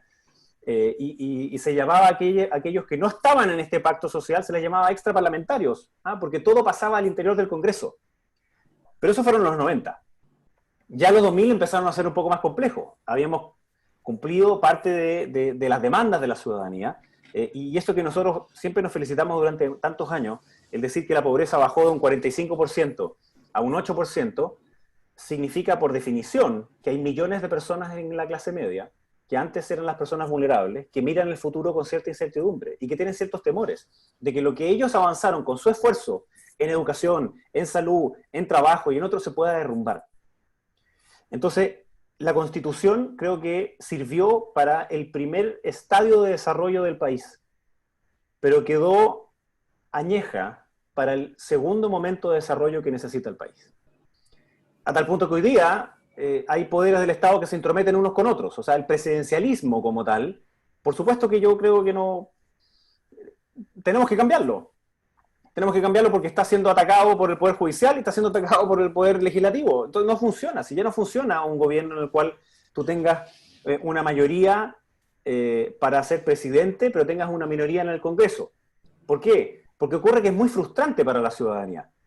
¿Qué es lo que le pasa al ciudadano que vota por Piñera? Le dice, oiga, yo voté por usted, sin embargo, usted no es capaz de hacerme el delivery de todos los proyectos de ley porque no tiene mayoría en el Congreso, entonces se siente frustrado. El que es de oposición también se siente frustrado porque no puede presentar esos proyectos de ley, a pesar de que algunos lo hacen a la mala. Y el que no votó, o que no estaba de ahí con ninguno de los otros candidatos, solo reafirma su idea de que da lo mismo que salga, no cambia nada. Entonces, eso es malo también para la política. Entonces, sí creo que la Constitución nos dio estabilidad, nos dio progreso, se pudo modificar, de hecho, desde el año 91 a la fecha se ha modificado cientos de veces, no hay ningún artículo que no haya sido modificado, pero es obvio que no es suficiente. Y que necesitamos una Constitución no para lo que fueron los últimos 30, 40 años, sino para lo que queremos que sean los próximos 30, 40 años. Y ya sea gane el apruebo o el rechazo, yo estoy convencido de que eso es una conversación no solo necesaria, sino que una conversación que va a suceder. Gracias, Jaime. Claudio. A ver, mira, yo creo que no tiene esos mínimos que requerimos, no solamente para el tiempo presente, sino para los próximos 20, 30 años de Chile. Me voy a ahorrar parte de la discusión respecto del pasado, pero obviamente hay dos temas que son relevantes para muchos chilenos. A alguien le podrá parecer o no, pero sobre todo cuando se habla de que cuáles son los momentos más adecuados o no para hacer una constitución. A mí me llama la atención esos argumentos porque esta se hizo en plena dictadura, sin libertad de expresión, con gente exiliada, con gente detenida, con gente torturada, y sin garantías mínimas de un debido proceso electoral. Así se aprobó esta Constitución. Es cierto que se ha reformado muchas veces, y en eso tiene razón Jaime, pero no nos olvidemos que esta es una Constitución, cuando uno revisa las actas constitucionales de quienes la hicieron, que tiene un sello súper claro. Este es un sello pro mercado, de un Estado minimalista. Hay muchas cosas de esta Constitución que yo creo que son no solamente herencia de otras constituciones o de la tradición constitucional chilena, sino que son cosas que fueron invenciones y que yo mantendría en el futuro. Por ejemplo, la autonomía del Banco Central. O sea, cuando se habla de qué es lo que vamos a hacer a partir de un proceso constituyente, no es echar por la borda todo lo que hay. Pero si alguien me pregunta a mí, yo fui alumno de Jaime Guzmán, esto lo discutimos en clase, más allá de que él lo dejó escrito. Él decía en clase, esta es una constitución que está hecha para que no importe quién gobierna, no se pueda cambiar aquello fundamental, y aquello fundamental tenía que ver con una visión de la economía y del Estado que es válida, por supuesto, no quiero cuestionarla, pero que no era necesariamente la visión de la mayoría. Entonces yo te diría, ese problema de legitimidad de origen, sumado a este sello ideológico, creo que efectivamente hoy día hacen que debiera ser la casa común, en que todos nos sintiéramos parte, no solamente porque contribuimos a hacerla, sino que también porque es parte, refleja los valores de todos nosotros, no solamente de unos pocos nosotros, hace que creo que un proceso constituyente sea importante y una nueva constitución. Ahora, no es solo el pasado. Y en esto quiero provocar un poco.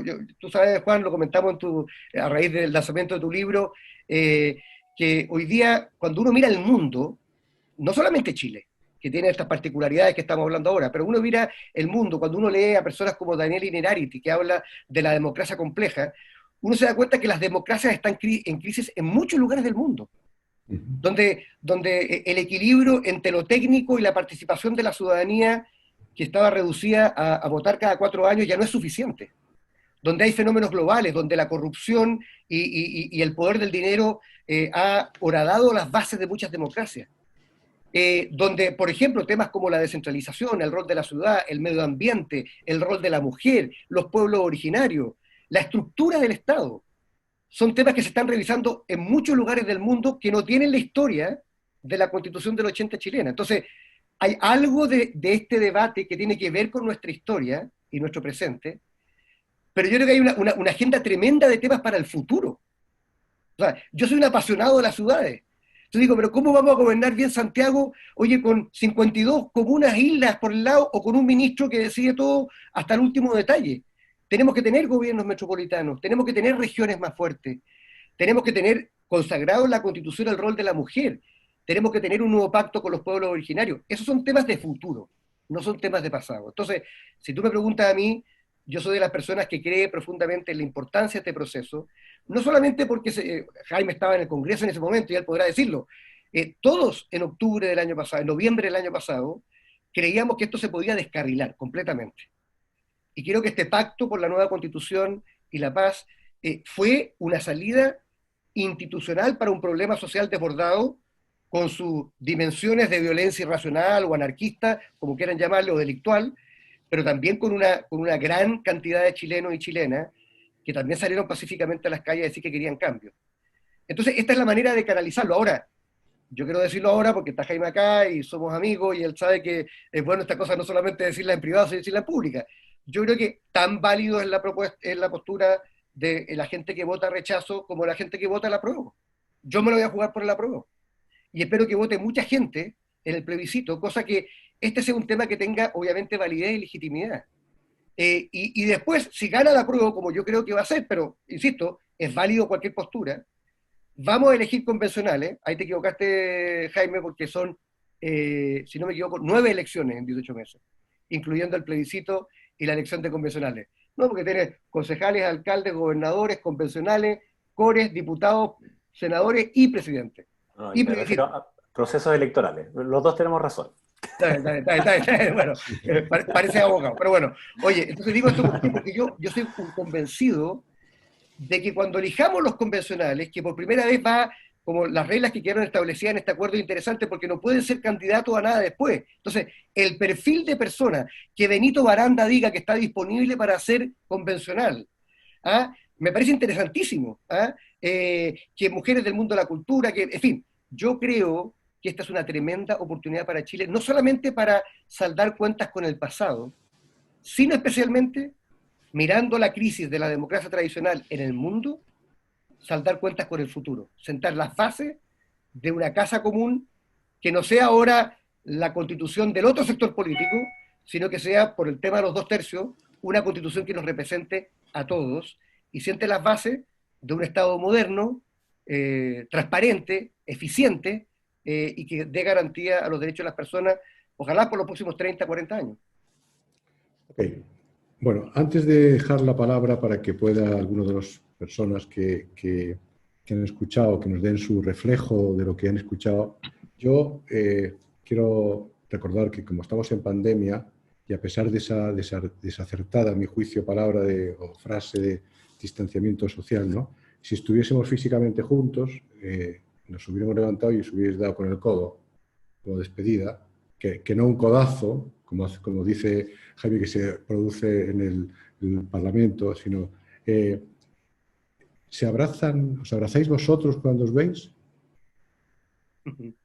¿Sí? Todo el rato. Yo voy a decir algo, este es el momento ya de las declaraciones de amor, pero yo he dicho muchas veces que el mejor diputado de la derecha chilena es Jaime Belolio, o lo era, no solamente por las cualidades que ustedes le han podido percibir acá, sino porque honestamente desde que lo conozco, que era dirigente estudiantil, creo que ha encarnado los valores que él mismo declaró acá. Tiene convicciones, tiene coraje y tiene respeto por los demás. Así que yo de todas maneras, Juan, de hecho, almorzamos juntos antes de la pandemia y nos abrazamos bien abrazados. Así que de todas maneras, y es porque yo también siempre he tenido un respeto, no solo intelectual, sino que también humano, por la pega que ha hecho Claudio, y he seguido su trayectoria. Y claro, mira, hay una cosa curiosa, Juan, yo sé que tienes que darle la palabra a otros, pero muy probablemente estamos con alternativas distintas con Claudio, de apruebo o rechazo. Yo por suerte siempre dije que había buenas razones para estar por el rechazo antes de estar por el rechazo. Y sigo manteniendo que hay súper buenas razones para estar por el apruebo. Y probablemente la constitución que escribiríamos nosotros dos no sería tan distinta. Y eso creo que es una cuestión bien notable. Porque sí podría tratar de ser una casa común en nuestras diferencias. Yo creo que de eso se trata esta discusión que viene a futuro. Me quedo tranquilo. Oye, Juan, solo una cosita chiquitita. A raíz de lo que decía Jaime Los Belolio, yo quiero recomendar un libro. ¿Ah? Este librito que es chiquitito, que se llama ¿Qué es el populismo?, de Jan Werner, este es un politólogo alemán de Princeton, le pega en el clavo porque no solamente habla del populismo como no sé, ser endiosado que dice representar al pueblo por sobre las élites, sino que dice que la clave del populismo es su aversión a la diversidad.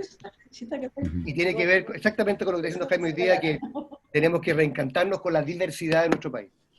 Nada más. Bueno, me quedo tranquilo de que después de haberos hecho mostrar que uno va a votar a favor del apruebo y todo el rechazo, que cuando os veáis os vais a dar un abrazo de nuevo. Así que yo, por mi parte, daros las gracias por la forma en que habéis respondido a todas mis preguntas con pasión, con sinceridad, con claridad, con apertura, con dinamismo. Y nos queda entonces el dejar la palabra. No sé si, Carlos, tú nos dejas quiénes son algunas de las personas que van a plantear, o yo directamente les invito. Dale nomás, Juan, te invito a que tú presentes. Bueno, entonces, Maribel Vidal, una gran amiga, también que forma parte de Desafío. Tú, desde tu mirada, ¿qué dirías? ¿Qué reflejo les darías a estos dos políticos que hemos tenido hoy ante nosotros en Humanizando la Política? Buenas noches a todos. Gracias, Juan. Primero, agradecer la instancia de Desafío porque la verdad he disfrutado este diálogo enormemente. Yo creo que hace bastante, uno de los diálogos que vale la pena escuchar. Yo tengo la alegría de conocer a Claudio hace muchos años, no obstante, nunca deja de sorprenderme cuando lo escucho nuevo, siempre aprendo algo, siempre hay algo que me resuena y me hace reflexionar.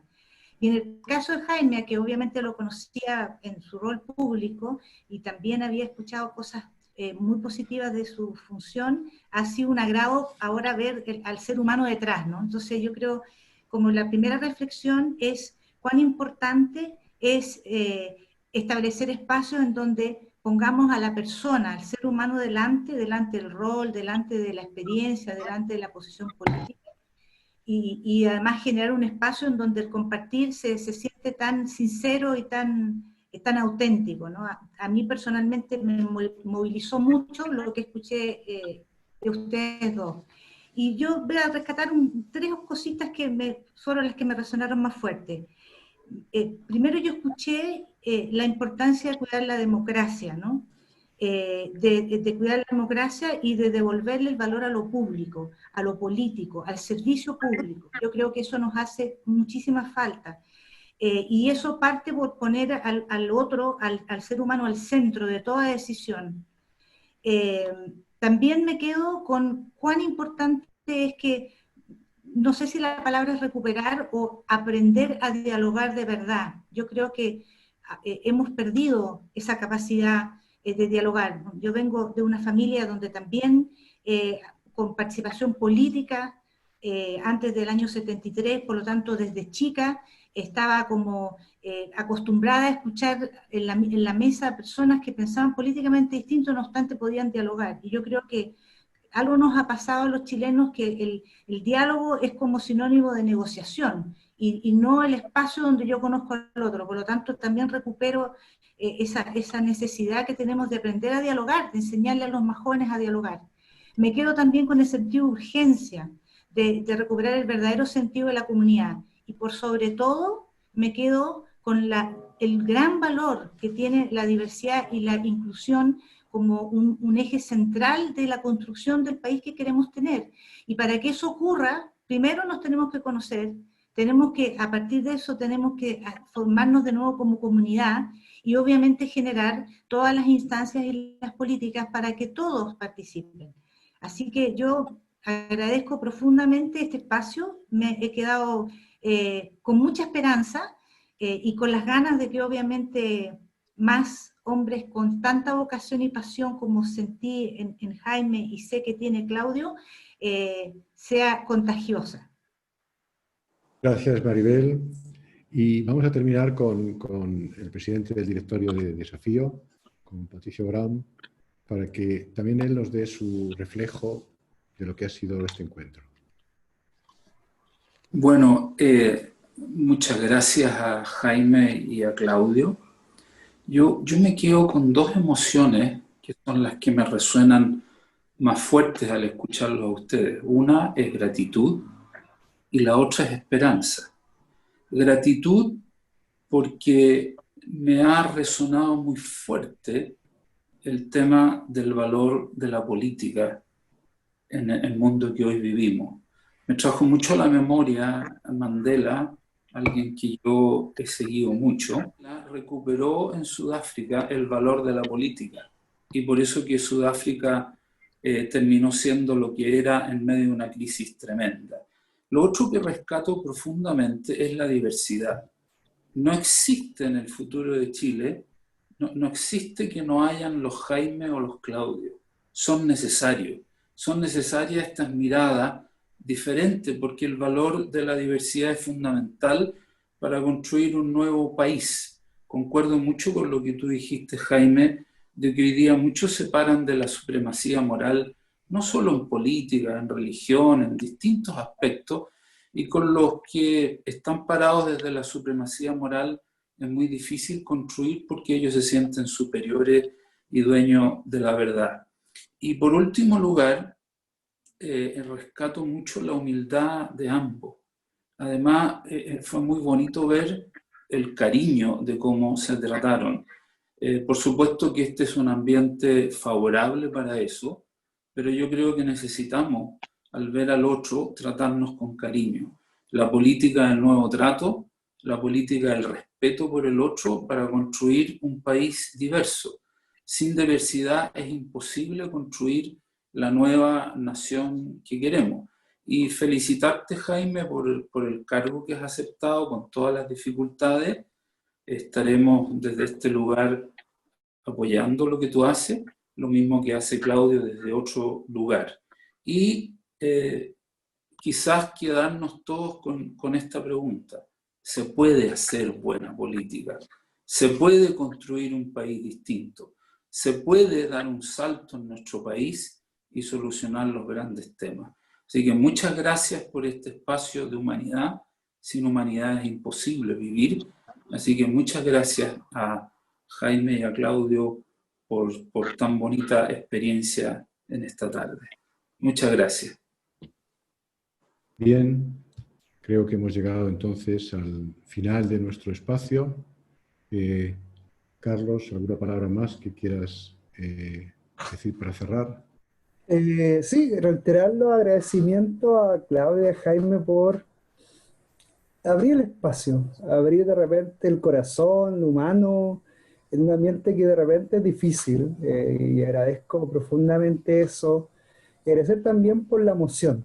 Yo creo que de la conversación, como me acuerdo Maturana habla de que uno mira el mundo en función de las emociones, y eso es muy, y siento que cuando uno entra en una emoción de comprensión, de tratar de efectivamente reconocer en el otro y una emoción de amar las diferencias, amar la singularidad del otro, es donde uno puede empezar a construir una fraternidad. Y yo creo que efectivamente esa conversación se sintió acá. Y para poder efectivamente hacer, como se ha dicho muchas veces en este diálogo, la casa de todos, y una casa donde seamos hermanos, ir más allá incluso del encuentro, ir hacia la fusión de una fraternidad, de sentirnos parte de algo común, reconociendo cada uno sus legítimas diferencias y amando esas diferencias. Yo me gustaría y siento eso, siento que esa conversación fue así. Agradecer harto a Juan, porque esta apertura y el riesgo también de abrir esto y también la disposición de profundizar, te agradezco harto, Juan, porque creo que hay que ir arando la tierra y esto es el inicio de los ciclos, vamos a tener varios, así que va a ser muy entretenido. Y también agradecer ahí a Victoria Baquedano, que estuvimos atrás trabajando, tratando de controlar todos los bots, así que lo logramos por lo menos 90%. Y bien a Maribel y a Patricio por los reflejos. Y también a todos los que nos escuchaban por YouTube, por Zoom, invitarlos a seguir también a ser constructores de esperanza y encuentro. Y también para que sepan los que asistieron, que les enviaremos un vector del video con esta información. Y lo último, nomás para ir cerrando, invitarlos para este próximo viernes 21 de agosto a las 17 horas, que vamos a tener el encuentro Humanizando la Sociedad con Mito Aranda, que salió acá en esta conversación. Así que, Benito, vamos a conversar un poco de la temática de humanizando desde la pobreza, dignidad y encuentro, también como desde esa realidad está la búsqueda profunda de la dignidad y el encuentro. Así que vamos a abrir esa conversación, va a ser muy interesante, así que están todos invitados a participar. Así que no sé, Juan, si tú quieres decir algo, pero si no... Solo iba a decir que en el próximo Humanizar la Política que haya, traeremos a 2 mujeres. Sí. ¿Te parece? Me parece muy bien. Tenemos que ir cuidando esos espacios. Exactamente. Así que un fraterno abrazo a cada uno y un buen fin de semana. Adiós a todos. Chao. Que estén muy bien. Muchas gracias. Gracias. Chao. Muchas gracias. Chao, Jaime. Chao, Claudio. Abrazo. Gracias, Juan. Carlos. Chao. Chao. Chao. Chao, Chao, Jaime. gracias. Chao.